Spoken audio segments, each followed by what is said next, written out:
Olá, você que nos acompanha, tudo bem? Eu sou a Patrícia Queiroz, assessora de comunicação do IES, e vou seguir hoje com você nesse novo episódio da quarta temporada do IEScast, podcast oficial do Instituto de Estudos de Saúde Suplementar. Como dito antes, nessa quarta temporada nós estamos debatendo o conteúdo do livro Saúde nas Empresas, a promoção de uma ideia sustentável. O livro foi lançado recentemente, agora no finalzinho de 2022, pelo Instituto. E se você ainda não o conhece, eu te faço um convite. Faça o download da obra, ele é gratuito pelo site do IES, que é o www.iess.org.br.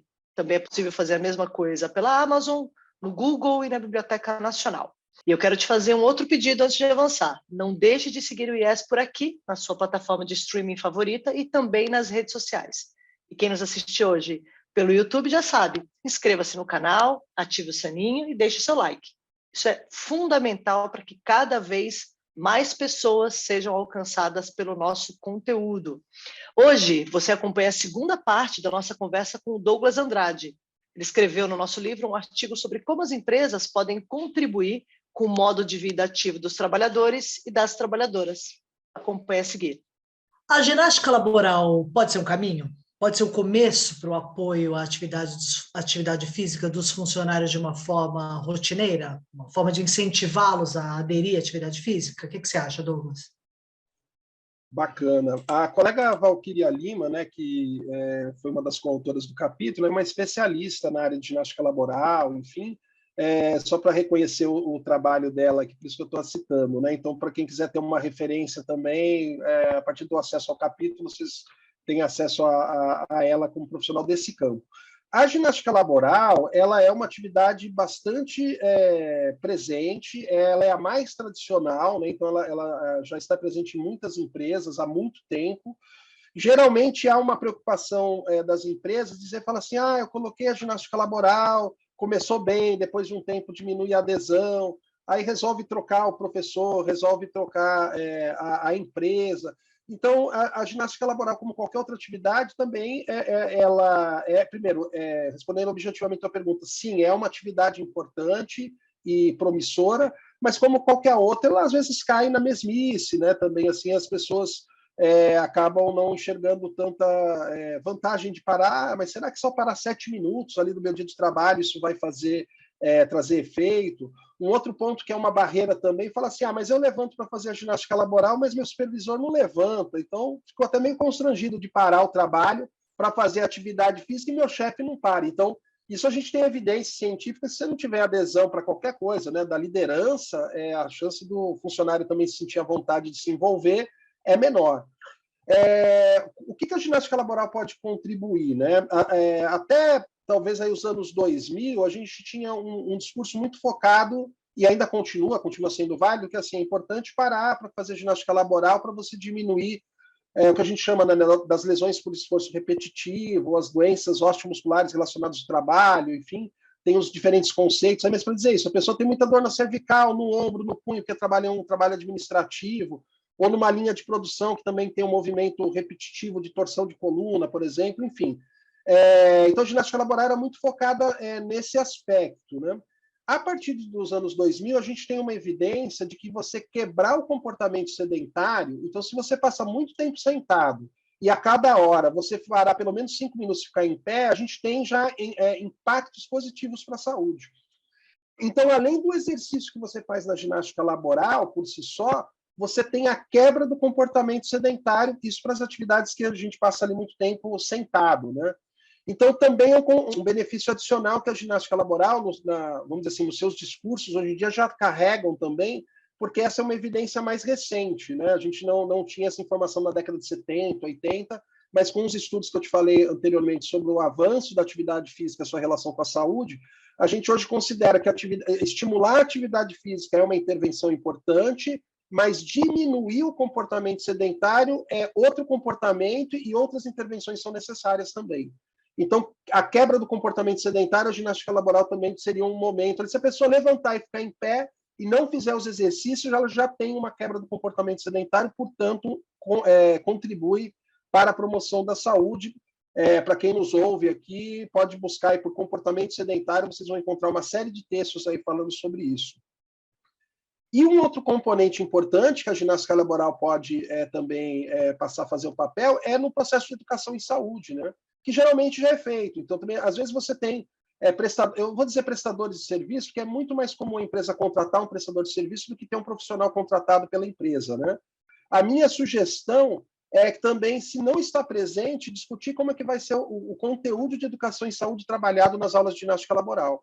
Então, durante a ginástica, você pode levar o conteúdo para explicar o que é o comportamento sedentário, você pode levar o conteúdo ali, né, para falar sobre hidratação, sobre questões de alimentação, para falar sobre assim como que o cenário do entorno da empresa tem espaços privados ou públicos para se envolver com atividade física. Então, também eu acho que é um momento que a conversa, né, que a gente pode rotular como processo de educação em saúde, pode ser utilizado na ginástica laboral.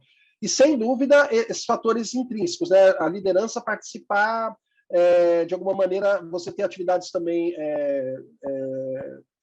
que sejam variadas, né? De repente você ter 8 minutos ali, em vez da ginástica, aquela coisa muito parada, enfim, você ter uma aulinha de dança com alguns passos, né, que é possível também ali, né, 1 metro quadrado, você consegue dar 2 passos para lá, 2 passos para cá, para frente, para trás, e fazer alguma brincadeira relativa à dança. Então, assim, muitas atividades cabem nesse espaço aí de 7 a 10 minutos da ginástica laboral.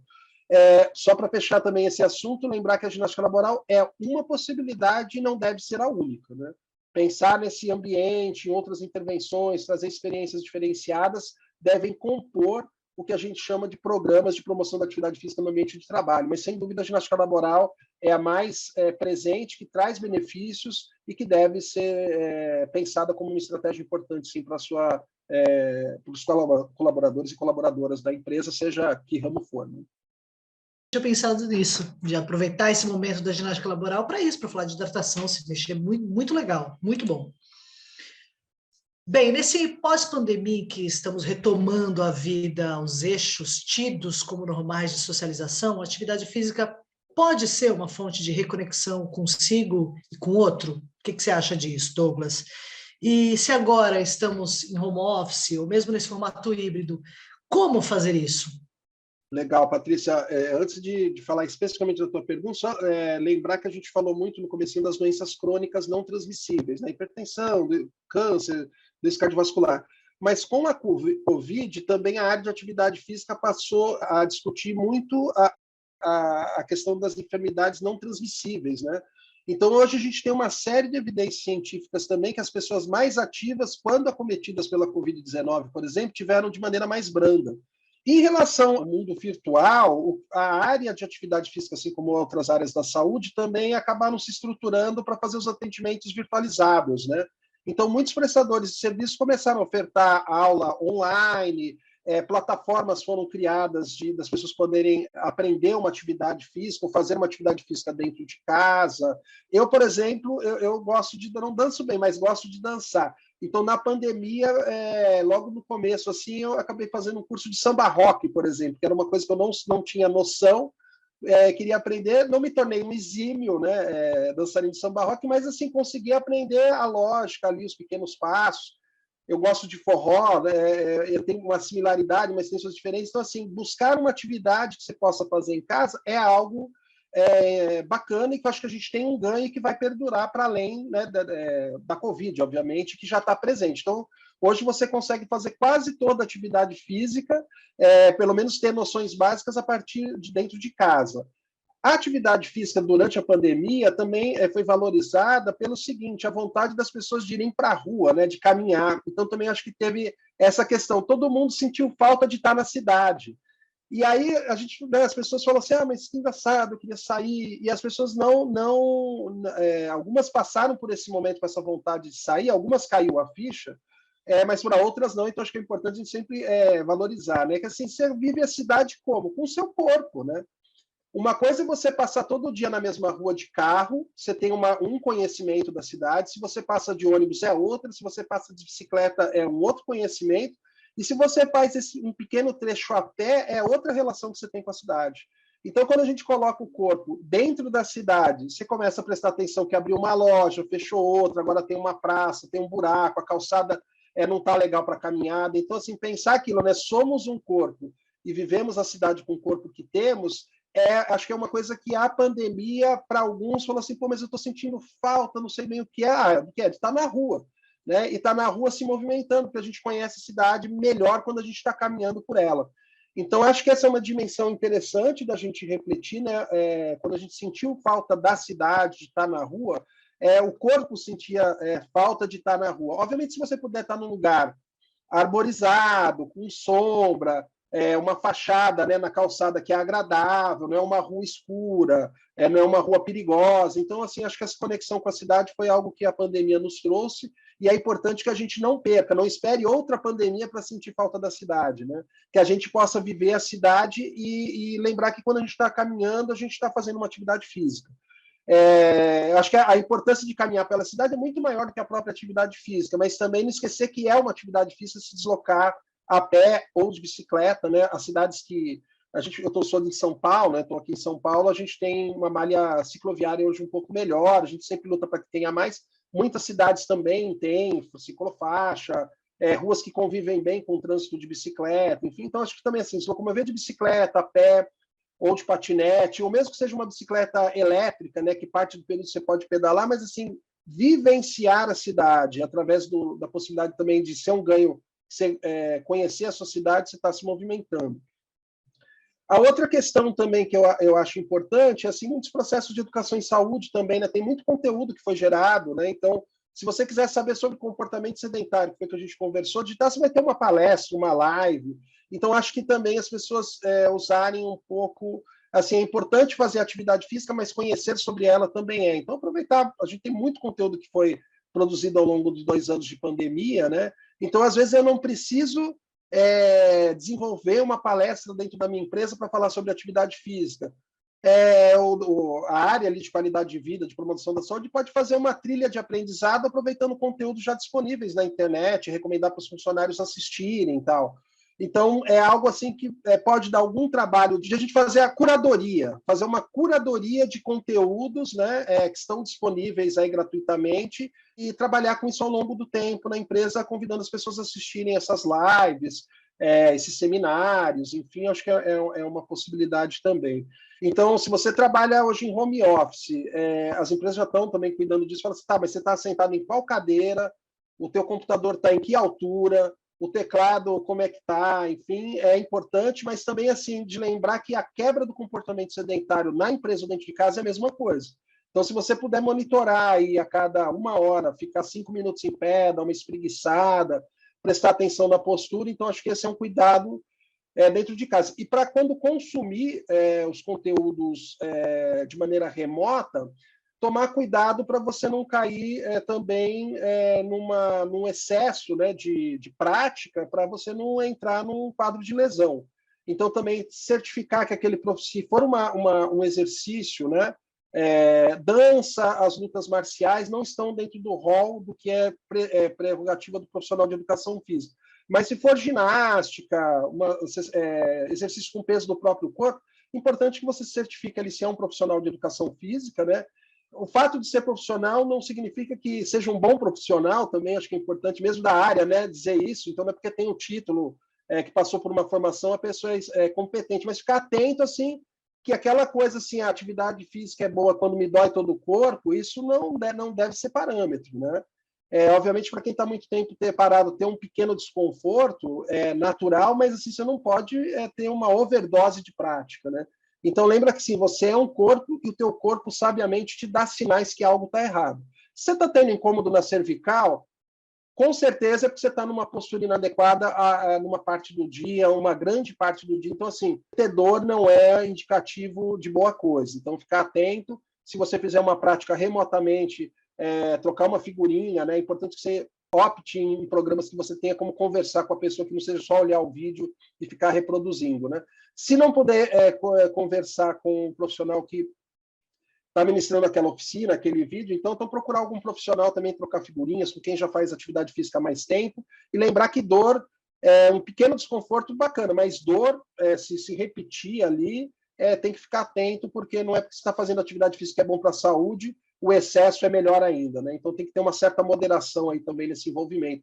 E o mundo remoto, assim, essa desconexão de quem está lidando, quem está prescrevendo, né, quem está fazendo, às vezes pode ser um fator de a pessoa estar fazendo errado, né? Porque às vezes uma aula gravada não tem alguém ali para te corrigir dentro de casa, né? Então, assim, tomar cuidado com os exageros e com as posturas inadequadas e se preocupar quando estiver fazendo atividade física é uma boa oportunidade de você prestar atenção no seu corpo para desenvolver uma consciência corporal, né? Porque não é porque você está fazendo uma atividade física ela vai ser boa. Se você estiver fazendo uma postura inadequada, com peso inadequado, etc., a chance de lesão é grande também, né? Douglas, e como avaliar se os programas de incentivo das empresas surtem efeito na prática em termos de saúde, disposição e menos absenteísmo, por exemplo? Bacana, Patrícia, é uma área bem importante monitorar, né? Porque, obviamente, se uma empresa vai fazer um investimento de qualquer ação, vai querer saber o retorno, né? O importante é pensar assim, se a tua preocupação é verificar impactos nas doenças crônicas, uma coisa que a gente não tocou aqui no assunto, mas também essa preocupação com o sobrepeso e obesidade, você não vai ter um impacto em curto tempo, né? Você não vai começar o programa hoje, daqui a um mês você vai ter impacto nessas variáveis, elas demandam um tempo maior. Então, eu acho que assim, monitorar a adesão, né, das pessoas é importante. Se você tem um programa instituído ali, qual a adesão e aderência, né, quantas pessoas começaram, quantas pessoas permaneceram durante um tempo. Existem empresas que comparam, né, o perfil daqueles que são física, né, no exame periódico de saúde, né, você incluir perguntas sobre atividade física é importante, porque aí você pode fazer um monitoramento se quem faz atividade física tem um perfil de saúde diferente de quem não tem. Os estudos mostram que, geralmente, assim, as pessoas fisicamente ativas, de maneira mais prática, né, vocês têm menos gasto com saúde, né? Obviamente, eu também não vou entrar naquela, falar assim, tem um funcionário que gasta muito com saúde, então é melhor trocá-lo por uma pessoa. Ser fisicamente ativo não deveria ser critério para contratação, isso que eu quero dizer. Assim como você também, eu vou selecionar uma pessoa magra no meu processo seletivo, porque obviamente a gente estaria caindo aí num outro lado da moeda que não é correto, né? Mas, assim, acho que monitorar com os colaboradores e colaboradoras tem essas possibilidades, né? Então, você olhar para o perfil das pessoas que estão fazendo os programas dentro da empresa é legal, mas também ver assim, a pessoa faz ali dentro, mas faz fora. Qual que é o nível de atividade física? A gente tem instrumentos para monitorar o nível de atividade física, então isso também é facilmente encontrado, os prestadores de serviços têm conhecimento sobre isso, eu também me coloco à disposição para seguir interagindo com quem tiver interesse, enfim, e aí você faz esse monitoramento, né? No absenteísmo, no presenteísmo é a mesma coisa, então a evidência científica geralmente aponta para aqueles indivíduos fisicamente ativos, faltam menos, usam menos os recursos que a empresa às vezes coloca ali na saúde suplementar ou na saúde pública.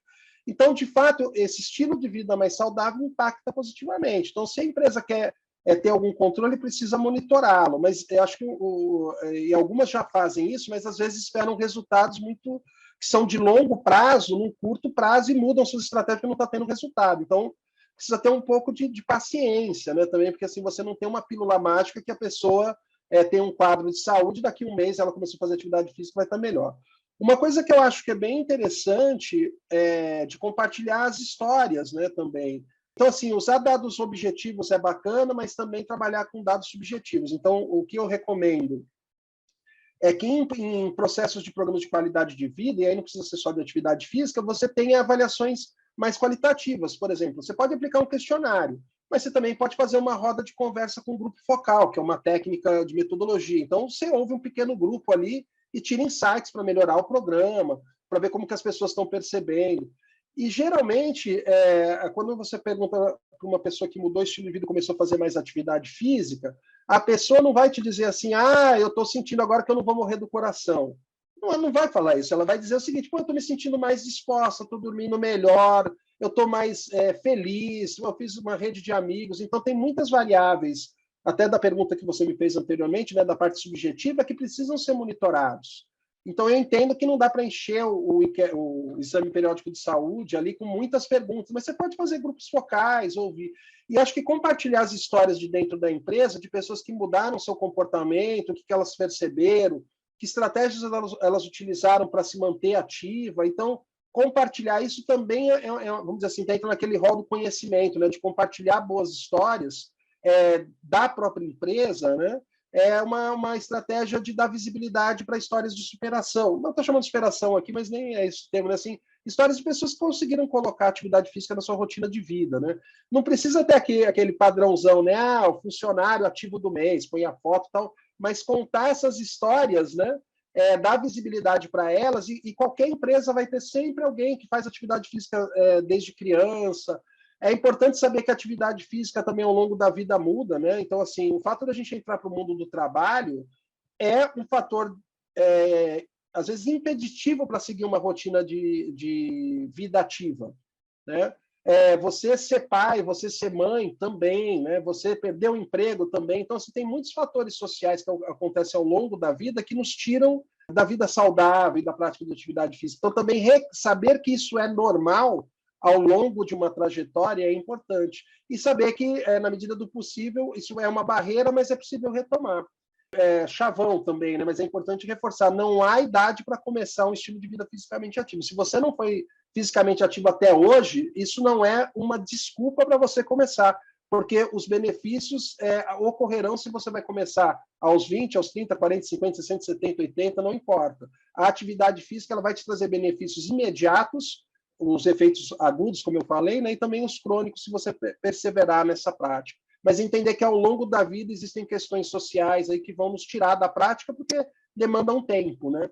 E o corpo que faz atividade física é o mesmo corpo que tem que cuidar do filho, tem que cuidar das tarefas de casa, enfim, né? Então, saber que é natural a gente ter momentos que a gente tem mais disponibilidade e outros momentos menos. Mas lembrando, assim, que o pouco vai fazer diferença. Se você puder fazer um pouco de atividade física, independente do tempo, isso é importante. E só para deixar uma dica também, se você me permite, Patrícia, a gente recentemente teve a publicação do Guia Brasileiro de Atividade Física, um guia escrito para a população. A gente cita no capítulo também, ele está de livre acesso. Se vocês puderem colocar, inclusive, link aí, de repente, na gravação, acho que é bacana. Tem áudio, então, também. As pessoas podem ouvir o guia. E ele está dividido com conteúdo para todas as faixas etárias, para mulheres também, e aí considerando, obviamente, mulheres também no período pré e pós-gestação, e um capítulo para pessoas com necessidades especiais. Então, é um documento escrito com uma linguagem muito acessível, porque foi escrito para a população, né? A gente tem um guia também para a população brasileira sobre alimentação, produzida pelo Ministério da Saúde. Então, são 2 guias que eu deixaria como uma sugestão. Muito obrigada, Douglas. Bom, chegamos agora ao fim desse episódio do IEScast, mais um episódio do IEScast, o podcast oficial do Instituto de Estudos de Saúde Suplementar. O IEScast, você sabe, tem novos episódios todas as terças e sextas-feiras e pode ser acompanhado na sua plataforma de áudio preferida e também no YouTube do IES. Muito obrigada pela audiência de todos que nos ouviram e até um próximo episódio. Tchau!